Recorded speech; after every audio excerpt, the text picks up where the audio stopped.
As Christians, we're all involved in a battle, a struggle with temptation.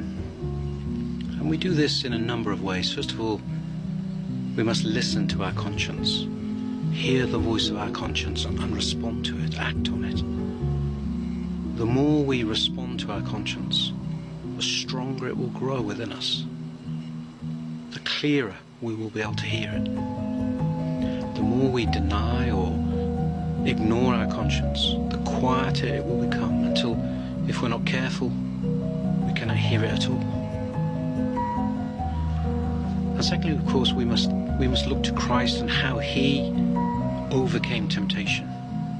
And then we must understand temptation.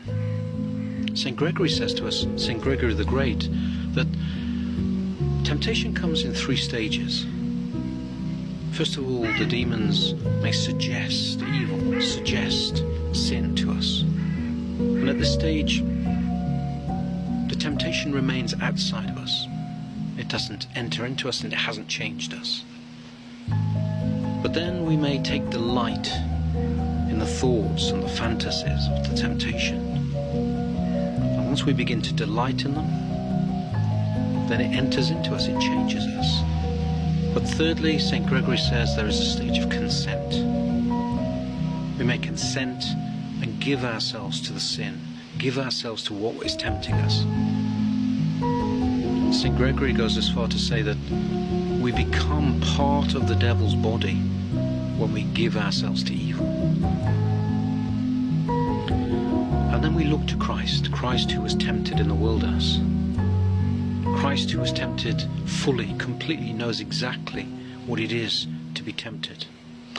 But Christ was tempted through suggestion, but he did not allow temptation to enter into him because he didn't have the inconsistencies within himself that we have through our sinfulness, because he was perfect, sinless. But he was still tempted just as we are tempted. For example, Adam was tempted in a form of gluttony. He ate of the apple which was the fruit of the tree of knowledge of good and evil.